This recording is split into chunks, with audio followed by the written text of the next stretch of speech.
Tu m'as tout de suite plu quand j'ai vu ton profil sur Bumble. Moi aussi. Et j'ai senti que le feeling allait passer direct. J'avais l'impression que tu mettais 3 heures à répondre pourtant. Mais je faisais pas exprès, j'étais occupée. Mais on a quand même bien fini par discuter. Et je me disais, ah bah enfin!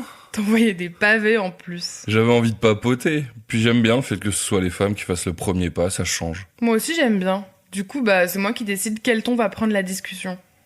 T'as pensé quoi quand on s'est vu en vrai pour la première fois? Que t'avais la même tête que sur les photos, que t'étais plus grande aussi.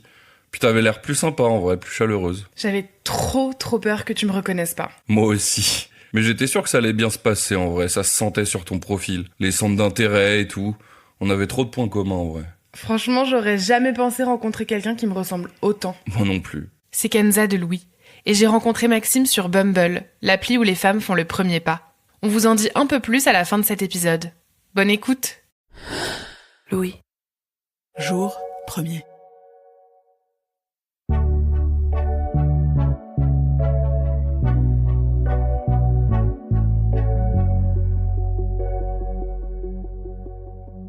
Ce fut comme une apparition.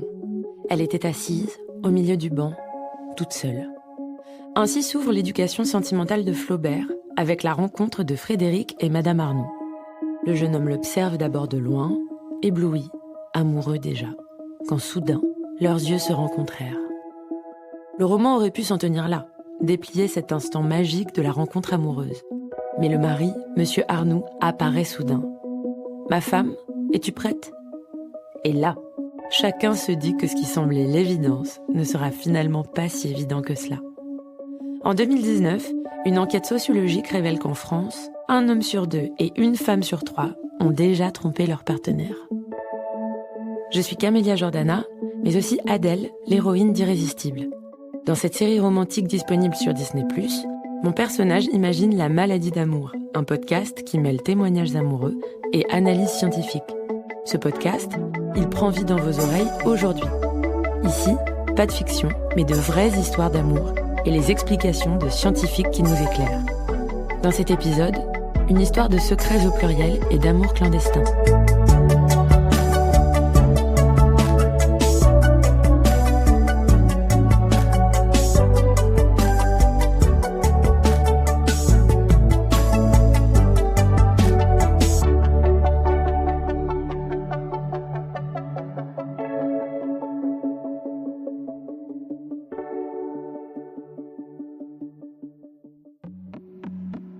C'était comme dans les films, on était seul au monde, on n'avait pas à se cacher, on pouvait s'aimer librement et se le dire.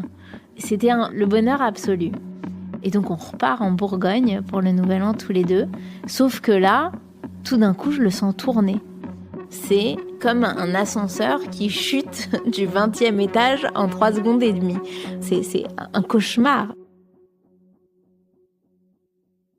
Mon premier amour, je l'ai connu sur les bancs du lycée.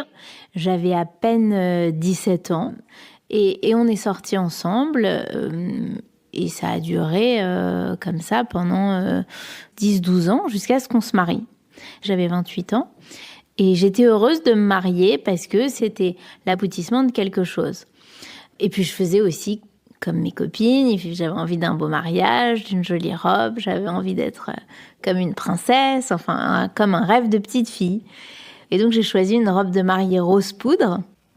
Et sur cette robe de mariée, il y avait aussi un voile qui était brodé avec une chanson qui était la nôtre, une chanson de Charles Aznavour qui s'appelle « Avec ». Et donc ce mariage se passe. D'ailleurs, on est assez chacun de notre côté à ce mariage. Et voilà, et on rentre. Et moi, j'étais avocat à ce moment-là. Et je travaillais dans un cabinet dans lequel j'étais avec Marc, qui était l'associé de mon patron. Et Marc était présent à ce mariage à Rome. Et c'est vrai qu'on devient de plus en plus proches, on s'entend très bien, on va souvent déjeuner ensemble la semaine pendant qu'on bosse. Et on se voit de plus en plus souvent. Jusqu'à ce que la situation devienne quand même légèrement ambiguë. On est chacun dans une relation de couple qui est satisfaisante, mais je dirais qu'il n'est que satisfaisante. Et donc, on se confie sur souvent ce qui va pas. Et on se rend compte qu'on a beaucoup de points communs. En fait, c'est ça qui nous lie et qui nous rapproche. On a une vraie confiance l'un dans l'autre. Et jusqu'à ce jour de son anniversaire, je l'invite à déjeuner dans ce super resto, sans le dire à personne. Et ça, c'est pile un an après le mariage, après mon mariage. Et après le restaurant, je sens qu'il a une attitude bizarre et je me demande s'il va pas essayer de m'embrasser. Et là, je suis assez mal à l'aise parce que c'est vrai que je me rends compte que la situation entre nous est ambiguë, mais de là à ce qu'il se passe quelque chose, j'y suis pas du tout dans ma tête. Donc je fais en sorte qu'il se passe rien, mais ça commence à germer dans mon esprit. Et donc je me pose des questions, je me demande ce que je veux, je me demande si finalement je suis amoureuse de mon mari et si je suis bien dans cette relation, et je commence un peu à tout remettre en cause. Et quelques jours après, Marc me propose d'aller faire l'école buissonnière. Il faisait très chaud puisqu'on était en plein mois de juillet.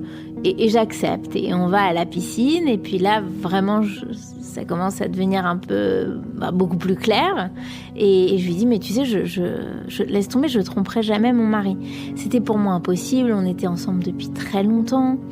Et donc, je me rendais bien compte que j'avais un truc pour Marc. Mais pour moi, ça pouvait pas aller jusqu'au stade de l'exécution.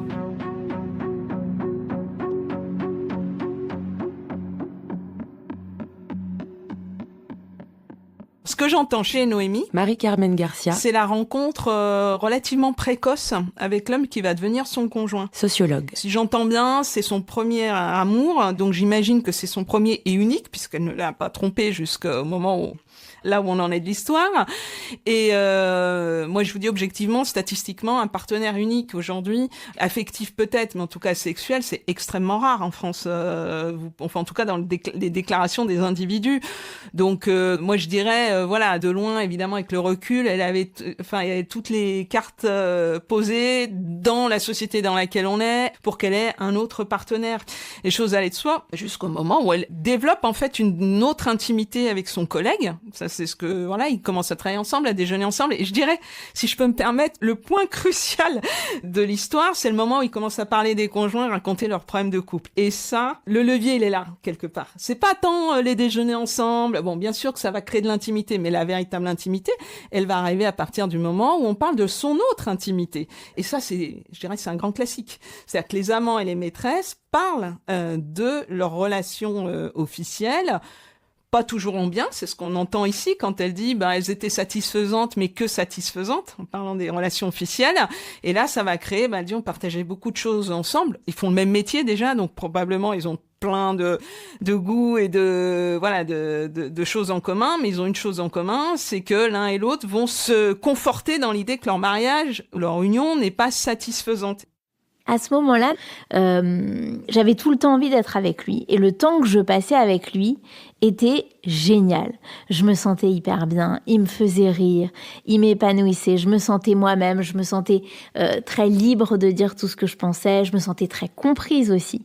Je me sentais vraiment dans mon élément et j'avais le sentiment d'avoir un interlocuteur qui était un peu mon alter ego. Donc j'arrivais de plus en plus tôt au bureau, je partais de plus en plus tard, on allait déjeuner tous les deux, on se faisait des super tables sans le dire à personne en prétextant qu'on avait des audiences chacun de notre côté. Et donc le mensonge s'installait dans cette relation qui était pas claire.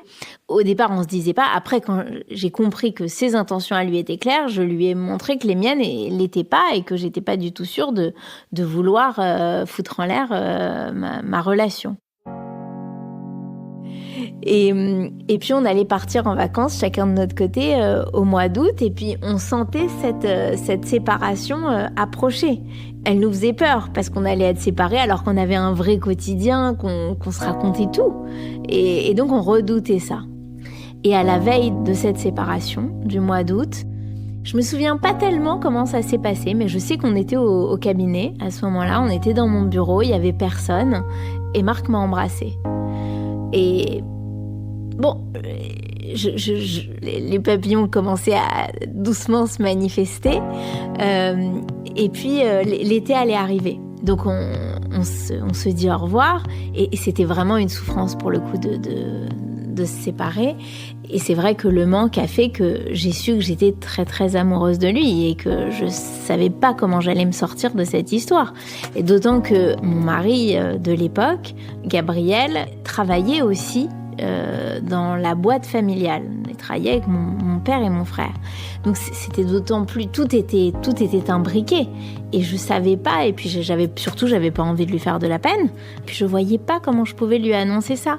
Mais ce secret, il a pas encore de conséquences. Parce que je vis le moment présent, en fait. Je suis hyper heureuse de ressentir tout ce que je ressens. Ça m'émoustille. Quand je me lève pour aller découvrir ses messages, pour lui parler, pour échanger avec lui, je me délectais au moment où j'allais m'enfermer dans la salle de bain pour lire ses mails, des très longs mails, et lui répondre. Donc j'étais pas non plus très fière, même si ça me rendait heureuse. Et donc Gabriel s'en rend pas du tout compte. Je crois que d'abord, quand on veut pas voir quelque chose, on le voit pas.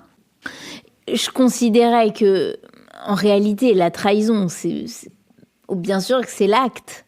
Alors, on n'avait pas encore eu de relation intime et tout, mais on était tellement devenus un nouveau couple et il y avait tellement d'amour que pour moi, c'était bien plus une trahison que quand tu as une aventure qui veut rien dire. Parce qu'il y a des sentiments, parce qu'il y a de l'amour, parce qu'il y a tout ça. Donc, pour moi, c'était une vraie trahison. J'en aimais un autre sous son nez, je disais rien. Et évidemment, je me doutais que ça allait pas s'arrêter comme ça. Mais je voulais pas encore voir ce qu'il allait advenir de cette relation. Et j'étais vraiment, quand on dit le cul entre deux chaises, c'était le cas, puisque je savais pas comment me sortir. C'était pour moi une situation inextricable. J'étais raide dingue de Marc et j'étais en train de construire ma vie avec un autre dont manifestement je n'étais plus amoureuse. Et puis j'en avais parlé à personne, donc j'étais seule avec mon secret. Il y a un élément que je retrouve de manière récurrente dans tous les récits, c'est la révélation de soi. À un moment, elle dit « je pouvais être moi-même ». Et ça, c'est systématique, le sentiment de révélation, d'une identité authentique, d'être vraiment soi-même dans cette relation cachée. Et ce sentiment d'authenticité, il est ni vrai ni faux. Enfin, c'est pas à nous de l'extérieur de dire elle se trompe. En réalité, elle a une authenticité aussi dans son couple, mais qu'elle mesure plus.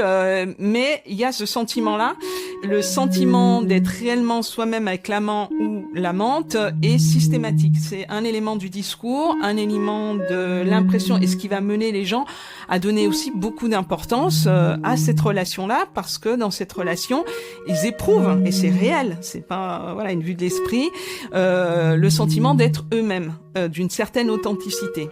Alors, une des explications, c'est qu'on est hors des rôles sociaux. Il n'y a pas de tiers aussi dans la relation extra-conjugale. Il n'y a pas les copains, les copines, le papa, la maman, je ne sais qui.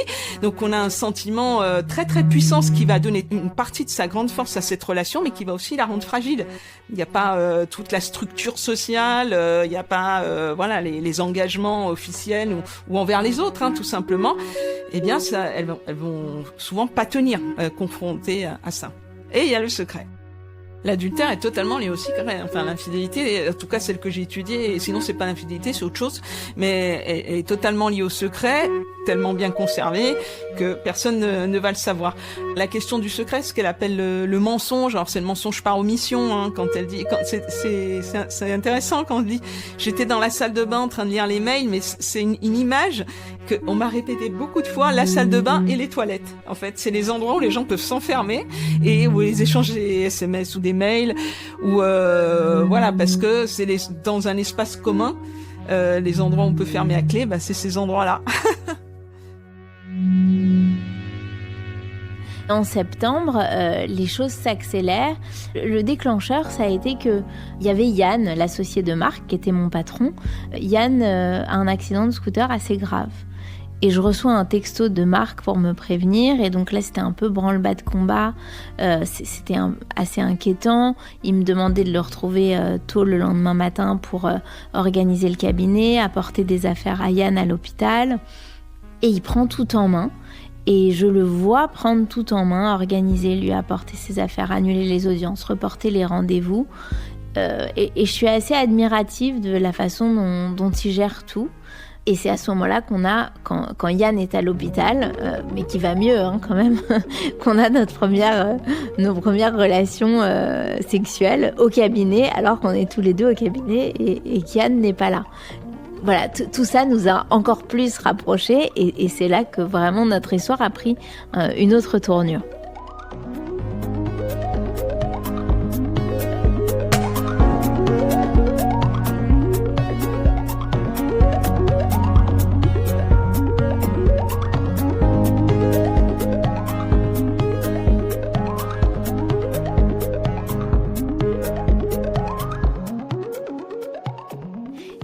On venait pourtant de milieux très différents, on avait reçu des éducations très différentes. Marc, il vient de Clermont-Ferrand, il a grandi à Clermont jusqu'à sa licence de droit. Et moi, j'ai une vie très parisienne, dans une famille dans laquelle j'étais très choyée, une famille juive très protectrice. Et c'est vrai qu'on n'avait rien au départ pour s'attirer. Je pense que personne n'aurait mis une pièce ou n'aurait parié sur notre relation, mais le fait est que probablement aussi, de par nos expériences, notre longue expérience amoureuse à chacun, on se rendait bien compte que c'était là où on était tous les deux, que c'était bien, et pas dans nos foyers respectifs. Il y a une histoire de l'amour, une histoire des émotions. Donc, tel qu'on le connaît, nous, aujourd'hui, l'état amoureux, bon, je vais être un peu cruelle comme sociologue, après, ça n'empêche pas du tout que chacun vit les choses réellement, mais c'est une construction sociale qui est liée aussi à la façon dont la famille s'est instituée, le couple s'est institué, et avec une montée en puissance de l'amour conjugal est assez récent, en réalité. C'est après, c'est au XXe siècle où vraiment ça devient une norme dominante. Parce que, oui, les aristocrates, les bourgeois se mariaient par ce qu'on appelle intérêt. Voilà, c'était des familles qui mariaient leurs enfants pour des raisons de succession, des raisons de patrimoine. Les gens du peuple, les ouvriers, ils se mariaient pas beaucoup. Voilà, pendant la période 19e industrielle, en fait, il y avait du concubinage, mais il n'y avait pas forcément le mariage, c'est même plutôt assez rare. C'était pas le sentiment amoureux a souvent été considéré comme quelque chose dont il fallait se méfier, parce que pas durable, parce que évanescent, parce que insaisissable. Donc on n'allait pas construire une famille sur quelque chose d'aussi fragile. Aujourd'hui, c'est devenu une valeur extrêmement importante dans notre société.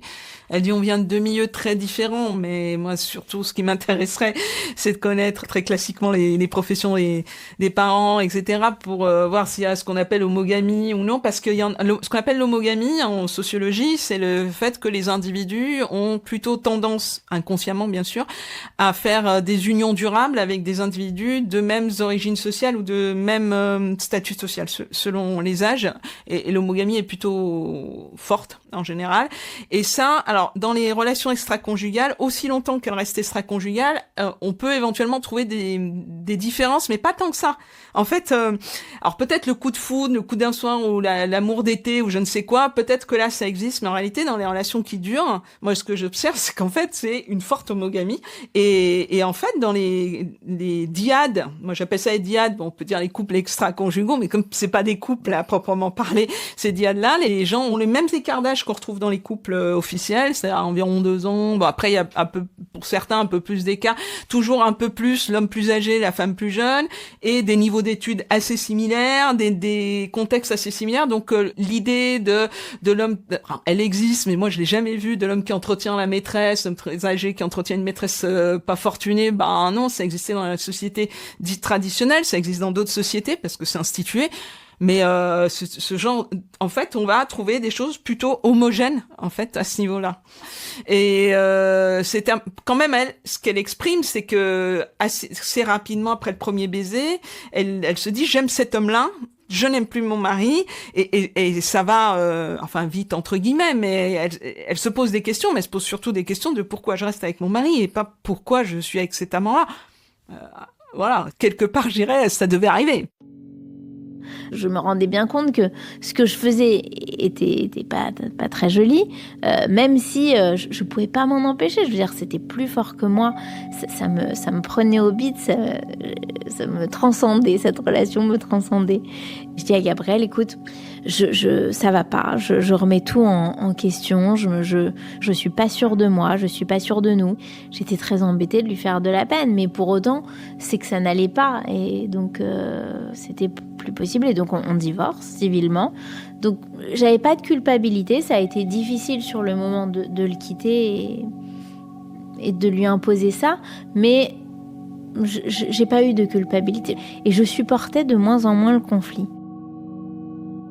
Et à l'inverse, avec Marc, c'était très très consensuel. Alors certes, c'était le début d'une histoire, mais il se remettait beaucoup en question. En fait, je découvrais ce qu'était une autre relation, et une relation beaucoup plus calme, beaucoup plus altruiste, beaucoup plus à l'écoute de l'autre. C'était devenu... il était devenu indispensable à ma vie. Vraiment indispensable. Et on va passer le week-end de Noël tous les deux à l'extérieur de Paris. Je me souviens que j'ai jamais été dans cet état-là. Je me réveillais la nuit. C'était un conte de fées. Voilà, c'était comme dans les films. On était seuls au monde. On n'avait pas à se cacher. On pouvait s'aimer librement et se le dire. C'était le bonheur absolu. Et on rentre... Et donc on repart en Bourgogne pour le Nouvel An tous les deux. Sauf que là, tout d'un coup, je le sens tourner. Mais il tourne en plein milieu du week-end. Il est plus pareil. Je le trouve chelou. Je sens qu'il y a un truc qui le tracasse et il veut pas m'en parler. Et je finis par comprendre, à force de lui tirer les verres du nez, qu'il est complètement envahi par la culpabilité. Il reçoit des messages probablement de sa compagne. Et là, c'est comme un ascenseur qui chute du 20e étage en 3 secondes et demie. Bam, c'est vraiment le soufflet qui retombe, c'est un cauchemar. Je passe du conte de fées au cauchemar en l'espace d'une semaine, quoi, finalement. Et donc on rentre à Paris et je comprends que ça va pas du tout. On avait pris une espèce de garçonnière dans laquelle on devait s'installer tous les deux, évidemment en cachette de tout le monde. Très rapidement, il va prendre ses affaires et revenir chez lui parce qu'il n'arrive pas à gérer cette séparation. Et là, je me dis, c'est la déception de ma vie. J'ai quitté mon ex-mari pour quelqu'un que je pensais exceptionnel et qui, tout d'un coup, se comporte comme le type le plus lâche du monde. Et je lui dis que je le trouve lâche, pas courageux, parce que je me rends bien compte c'est pas contre moi, et je vois bien qu'il est plein d'amour pour moi, et qu'il est déchiré entre sa culpabilité et son amour. Et je lui en fais le reproche, et ça donne lieu à des crises de nerfs. Je deviens hystérique, je suis aussi malheureuse que j'étais heureuse 10 minutes avant. Et là, il a une phrase que je trouve absolument ridicule. Il me dit mais tu sais, je suis pas lâche comme tu me dis, moi je serais courageux en temps de guerre. Je me dis mais tu dis vraiment n'importe quoi, ça veut rien dire ce que tu dis. C'était une autoroute de bonheur et tout d'un coup ça devient un embouteillage de merde, quoi. Et j'arrive pas à gérer ça, mais pour autant j'arrive pas à me détacher de lui et à mettre un terme à cette relation. À chaque fois les souvenirs me reviennent, sa lâcheté me revient et je me dis mais non, il s'est trop mal comporté, c'est pas possible, je peux pas être avec ce mec-là, il a pas été à la hauteur. Et tout ça dure des mois et des mois. Des mois au cours desquels je suis suffisamment dingue pour me dire maintenant j'ai tout compris à la vie, je vais aller récupérer Gabriel parce qu'en fait avec lui c'était bien. Donc j'essaye d'aller récupérer Gabriel, je me fais tatouer son nom sur ma cheville, je vais le voir en lui montrant mon tatouage pour essayer de le récupérer. Ça ne fonctionne pas, heureusement il a l'intelligence de pas me reprendre. Et puis ça devient tellement insupportable avec Marc au cabinet que je finis par quitter le cabinet pour m'installer seule parce qu'être dans les mêmes locaux, c'était invivable. Et donc là, on va plus se voir pendant plusieurs mois.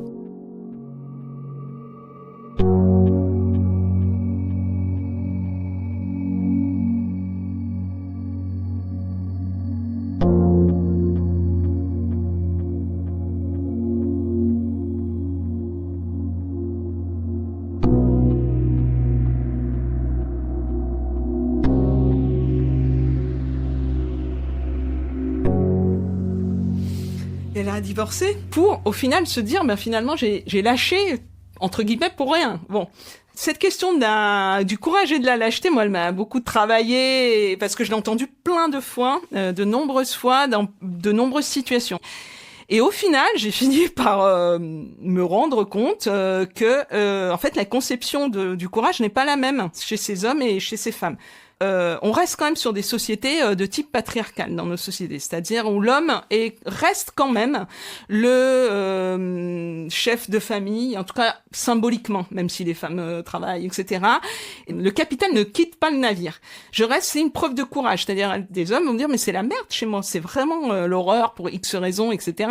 Mais je reste parce que je me suis engagée. Mais moi ça va très mal avec ma femme, mais je reste quand même. Et je me suis engagée et j'irai jusqu'au bout, quoi qu'il en coûte. Voilà.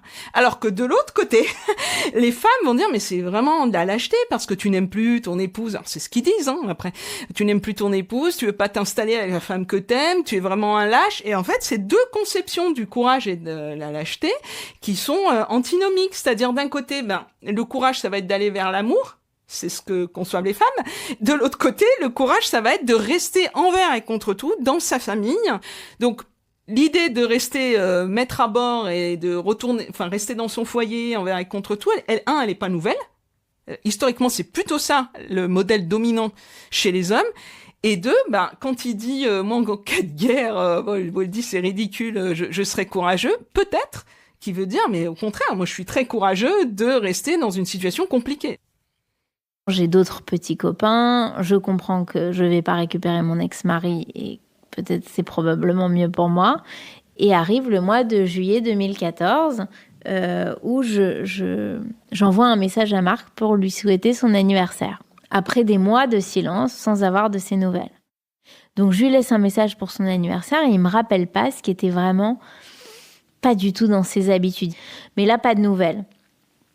Et Marc me rappelle et il me dit écoute, à chaque fois on se remet ensemble et puis tu me largues, j'arrive enfin à t'oublier, j'ai une copine, qu'est-ce que tu me veux, pourquoi tu reviens, maintenant à sortir la tête sous l'eau, j'ai passé un bon week-end d'anniversaire, j'ai pas besoin que tu viennes m'emmerder, pourquoi tu m'appelles? Je lui dis écoute, je suis vraiment désolée, je voulais juste te souhaiter ton anniversaire. Il me dit maintenant qu'on se parle, allons prendre un café. On s'assoit et là je le trouve vraiment changé. Et là, il me dit très calmement et avec beaucoup de distance qu'il sait que je suis la femme de sa vie, mais qu'on sera jamais ensemble, qu'il en a pris son parti et qu'il sera sans doute heureux avec une autre, pas comme il aurait été avec moi, mais que c'est comme ça, c'est que parfois la vie décide autrement, mais que ça va et qu'il a envie d'être bien. Et là, je me dis, mais personne ne m'aimera jamais autant que ce mec-là. Et donc on était au mois de juillet, il partait en vacances de son côté, je partais du mien. Et pendant toutes les vacances, je ne pensais qu'à lui. J'ai été obsédée par lui. On se donne pas du tout de nouvelles pour autant. Et à la rentrée, je fais tout pour le croiser. Donc au palais de justice, dans les cafés à côté du cabinet, je zone en bas du cabinet. Et là, ça devient obsessionnel. Je le cherche partout jusqu'à ce qu'évidemment, je finisse par tomber sur lui en bas du cabinet, soi-disant par hasard. Et on va prendre un café. Je lui montre que je viens de faire transformer mon tatouage. On décide de se revoir le soir, mais alors pour le coup sans engagement, puisqu'à chaque fois qu'on décidait de se remettre ensemble, ça fonctionnait pas. Et c'est comme ça, en septembre 2014, qu'on s'est, sans se mettre aucune pression, qu'on s'est plus jamais quitté.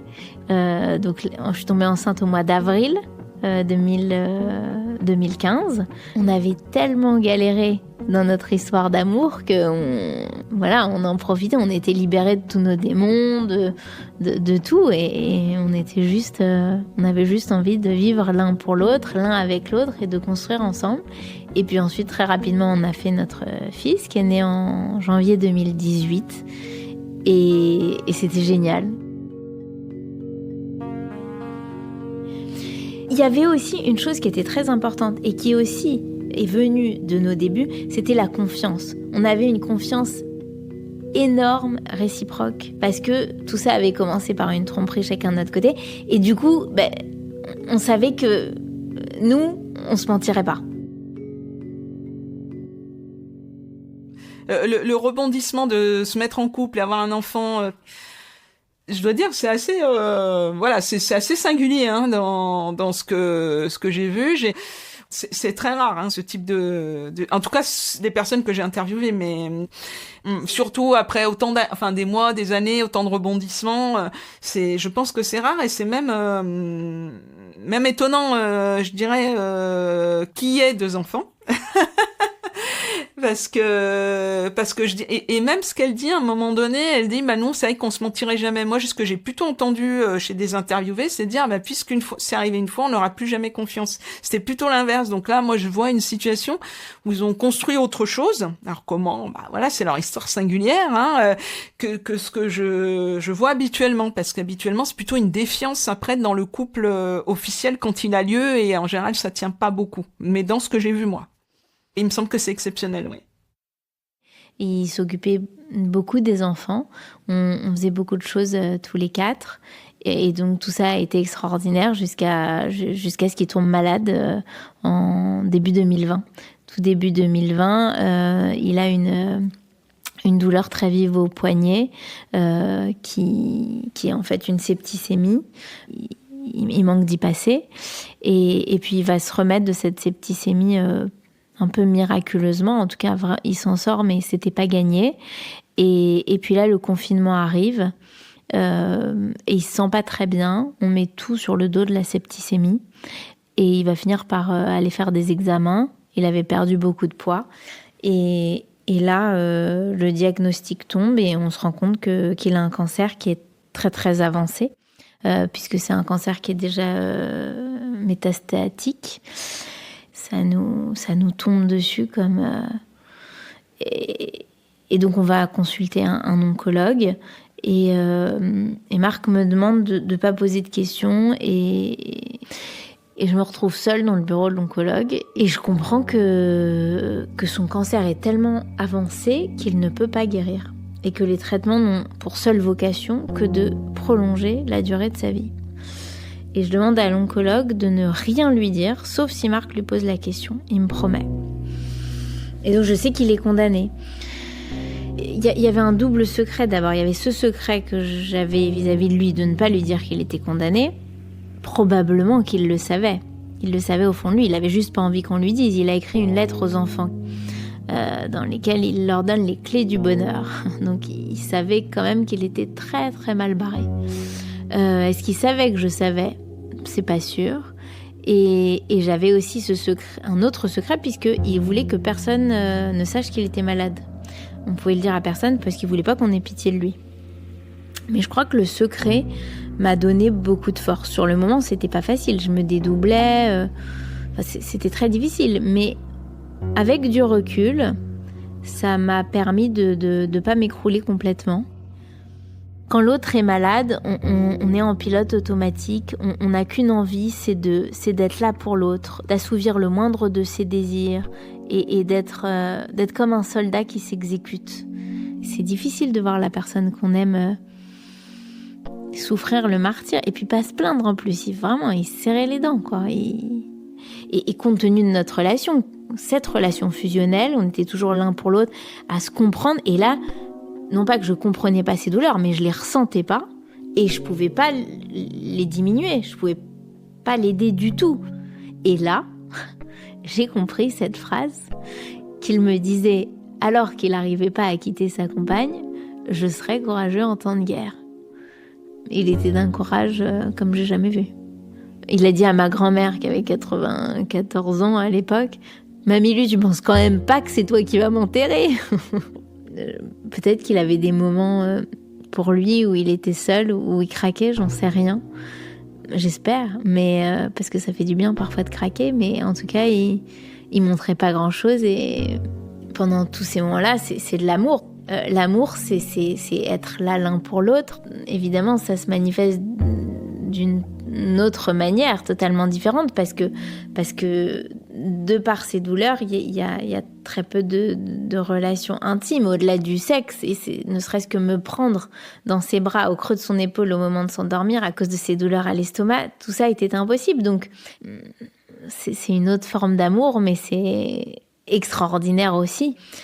Comme on n'avait pas besoin de se parler pour se comprendre, un jour je lui ai dit: mais Il y a un moment où tu vas me demander ce que tu attends de moi, me dire précisément ce que tu veux que je fasse avec les enfants. Et il m'a regardé, il m'a dit, mais qu'est-ce que tu veux que je te dise que tu ne saches déjà ?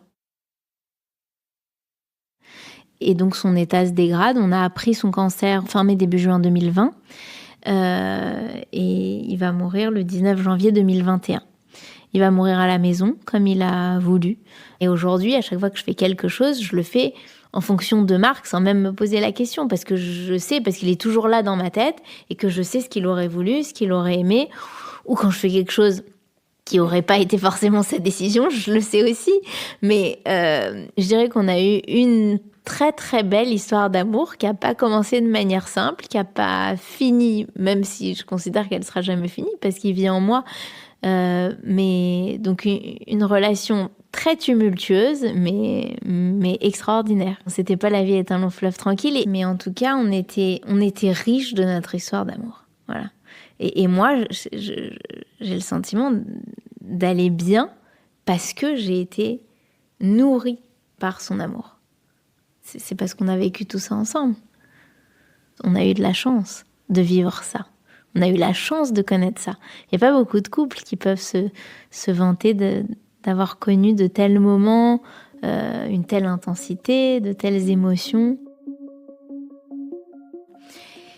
Alors évidemment, il a une place particulière que personne n'aura jamais. D'abord, c'est le père de mes enfants, et puis c'est cette histoire d'amour, encore une fois, extraordinaire que j'ai vécue.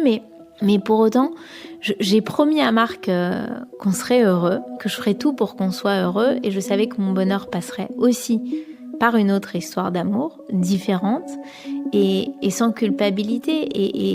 Et aujourd'hui, je suis retombée amoureuse.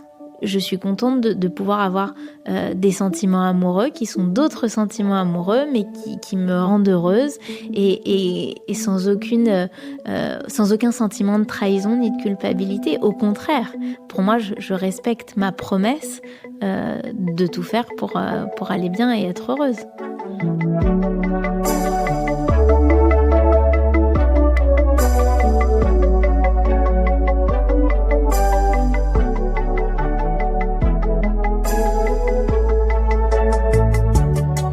Cet épisode de La Maladie d'amour a été tourné et monté par Élodie Maillot. Jérôme Petit a fait la réalisation, Bénédicte Schmitt le mix, chargé de production, Margot Opinel. Le titre du générique La Maladie d'amour a été écrit par Michel Sardou et Yves Desca, composé par Jacques Revaux, arrangé par Yuxek. La Maladie d'amour est un podcast imaginé par Clémence Madeleine Perdria, coproduit par Louis Média et Jour Premier, tiré de la série originale Irrésistible. J'espère que cet épisode vous a plu. Je vous parlais tout à l'heure de Bumble, l'appli qui fait évoluer les mentalités sur le dating. D'ailleurs, chez Louis, on est plusieurs à avoir rencontré quelqu'un sur cette appli. Ce qui m'a plu chez Bumble, c'est de pouvoir prendre le contrôle de mon expérience. Je me suis sentie plus en sécurité et plus en confiance pour trouver une personne réellement compatible avec moi et construire la relation qui me convient, avec nos similarités, mais aussi nos différences. Bumble redéfinit les codes du romantisme pour que chacun et chacune puisse trouver une relation saine et équitable. Alors n'attendez plus pour faire le premier pas. À très vite. Disponible dès maintenant en exclusivité sur Disney+.